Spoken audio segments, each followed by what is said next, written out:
Hello, you're watching UZREPORT News. I'm Barno Nazarzoda.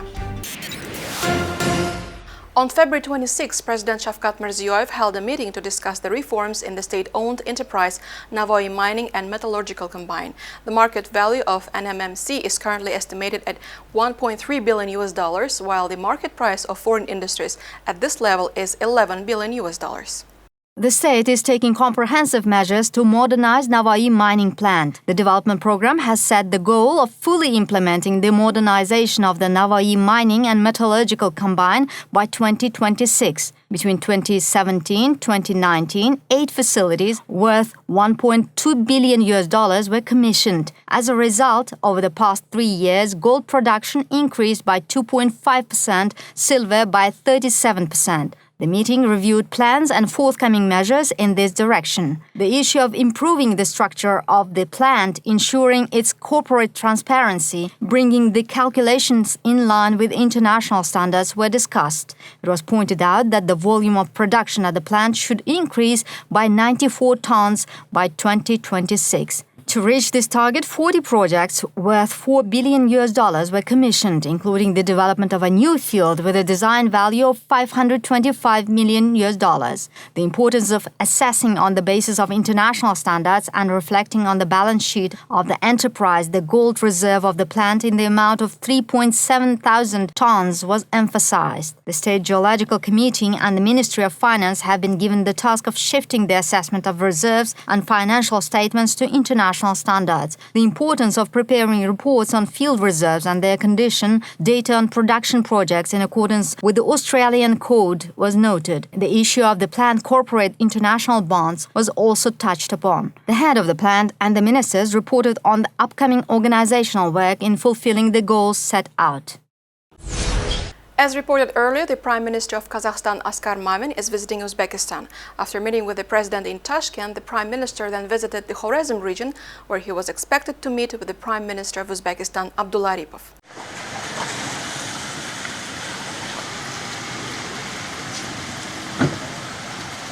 Despite the cloudy weather, guests arrived at the reception hall of the regional Hakimiyat in high spirits, promising success in negotiations in the second forum of inter-regional cooperation. The Uzbek PM Abdulla Aripov and the Kazakh PM Askar Mamin opened talks with a warm welcome to the delegations and various ministry representatives of both countries. Prime Minister Aripov emphasized the importance of maintaining bilateral cooperation and Uzbekistan's readiness for more collaboration between the two nations. Prime Minister Aripov and his Kazakh counterpart, Mr. Mamin, dove into close negotiations. Following these talks, negotiations transitioned into a forum and open discussions, with the inclusion of several ministry representatives. They discussed in detail a wide range of affairs relating to comprehensive cooperation across many sectors. Uzbekistan is one of the most important trade partners of Kazakhstan in the region. According to 2019 results, the volume of bilateral trade reached $4.1 billion. By the end of 2020, it is intended to increase trade to $5 billion. More than 30 agreements worth almost $500 million were signed within the framework of the forum. Our regions have unique opportunities and huge untapped potential. Speaking about projects for the near future, Askar Mamin noted the establishment of joint routes in the historic cities of the two countries and the need to integrate agricultural infrastructure, including increasing mutual supply of agricultural products. As a result, an association was formed for Central Asian manufacturers and farmers, as well as the International Trade and Economic Center. This would ensure mutual supplies of agricultural goods. Geographical location creates a number of advantages for both countries. With this in mind, on the one hand, it is necessary to expand the system of transportation, on the other, to improve the quality of services provided. From this point of view, we believe that the establishment of an international center for trade and economic cooperation is of great importance. In order to consolidate all the agreements, the parties signed a number of official documents. Among them are the final declaration of the Second Forum of Inter-Regional Cooperation, an economic structure memorandum, protocols on investments and foreign trade, the creation of a Council of Entrepreneurs, a joint automobile manufacturing enterprise, and much more. Passengers of flight HY514 who arrived in Tashkent from Seoul on Thursday are placed under temporary quarantine in a section of Tashkent International Airport. According to the press service of Uzbekistan Airways, this was done in order to prevent the spread of coronavirus in Uzbekistan. Meanwhile, over the past day, the epidemic has spread to countries such as Brazil and Pakistan. Our colleague from Pakistan, editor of Daily Ittihad, Tahir Farouk, has more. Yesterday, 2 patients have been diagnosed with coronavirus, and they recently traveled from Iran to Pakistan, and but the condition of both the patients is reported to be very good, and they are out of danger, but they have been kept in a confined ward, especially confined for coronavirus patients. I would say that government of Pakistan took very timely measures, and the awareness campaign which their government started produced results. That is the reason that Pakistan is the last country of the region who received these 2 coronavirus patients. And moreover, due to awareness campaign, people are now very much careful, and there is no panic in the society in Pakistan. So we hope that Pakistani officials and government will overcome this problem, and the Pakistani nation will stand united against this war against this coronavirus. Moreover, virus doesn't have any borders. It's a global problem for every country, every nation. But the mainly which affects a nation and society is the panic, unnecessary panic. For the first time, I would say the Ministry of Health has done a very good job, and they have started awareness campaign quite before time when it started in. Law enforcement officials have detained a terrorist group that actively recruited in Tashkent City and the Tashkent region.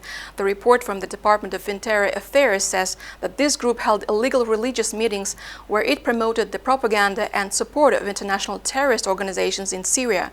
24 raids were carried out and 21 people were handed over the police department in the capital and the region.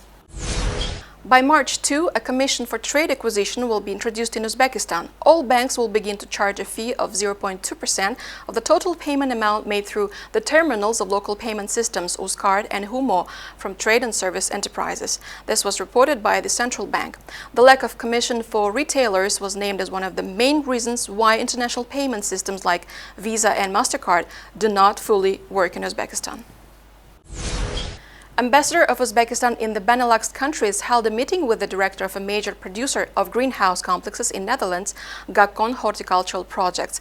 The meeting took place in anticipation of the upcoming mission of Dutch companies to Uzbekistan and the participation in the AgroWorld Uzbekistan 2020 exhibition in Tashkent on March 11-13 this year.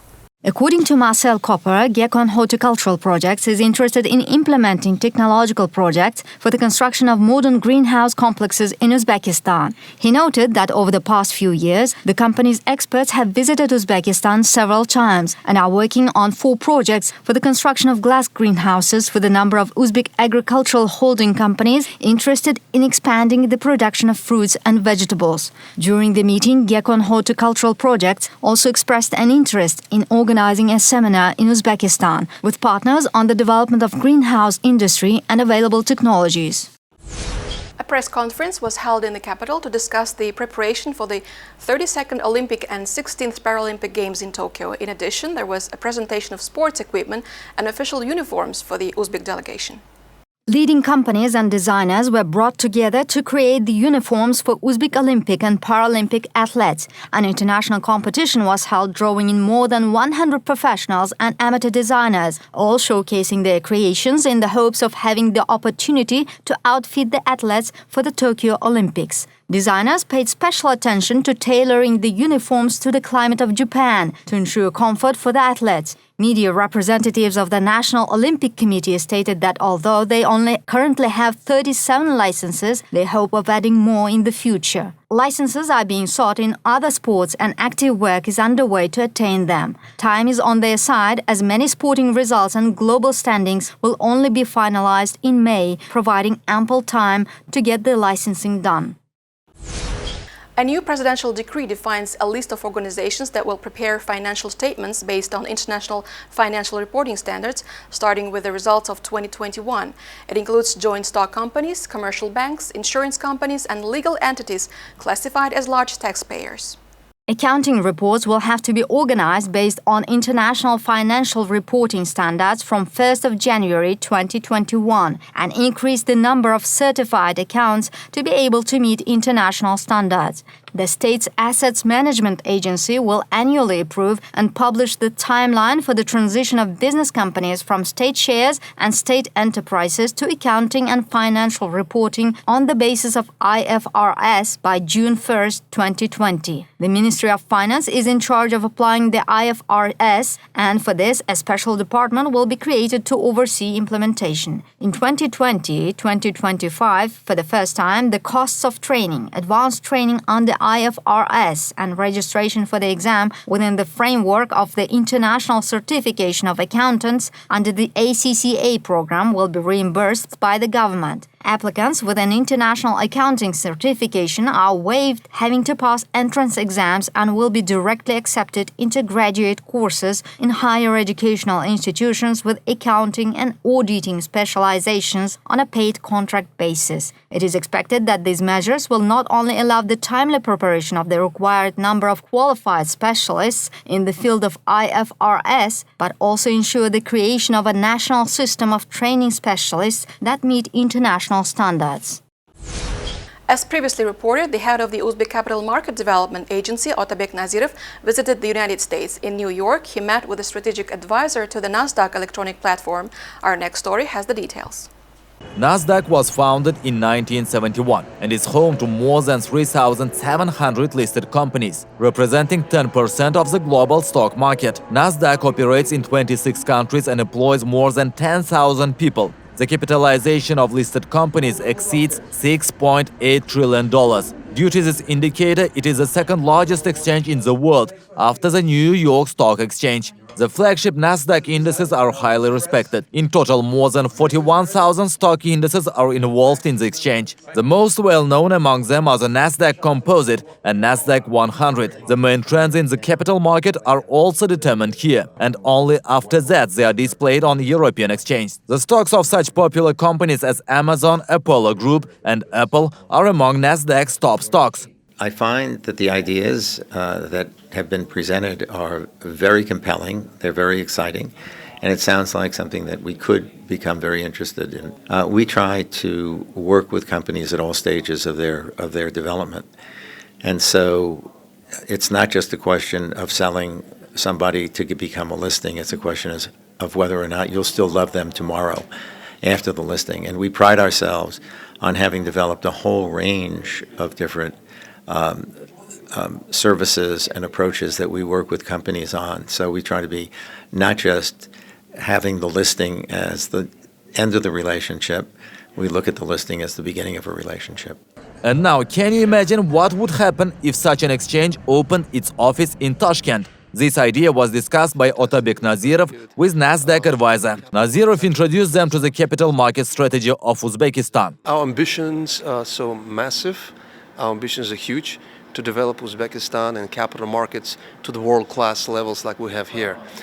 It will take a lot of work, but however, during this trip, we managed to meet with the key stakeholders, potential partners, with the Citibank, with other investment banks.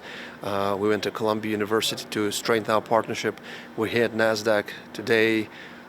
For us, what was most important, that the interest that the Nasdaq has to join Uzbekistan capital market is solid. You know, we're discussing formation of international financial center in Tashkent. That idea is still alive, and my goal is to see if we can get Nasdaq technology, Nasdaq platform with all the financial products, the range they have available, to be available in Uzbekistan. The next step is we need to now draft technical specifications. We need to understand obviously the cost, how much it's going to see. We need to understand who will partner with us in this establishment, conduct like a solid due diligence of this, and then propose a legal framework to ring fence this architecture, because ideally we want to have a full service, full scale financial center. It's a long way to go. Kazakhstan took them, years until they developed Astana Financial Center. In accordance with the strategy, the Korean exchange will be attracted to the Tashkent Republican Stock Exchange in the near future. The Korean exchange is expected to buy a controlling stake. In addition, the country plans to organize 5 IPOs of the largest companies in Uzbekistan. This, according to expectations, will increase market liquidity. However, all of this requires large investors and modern technology. And this was our last report. Thanks for watching and goodbye.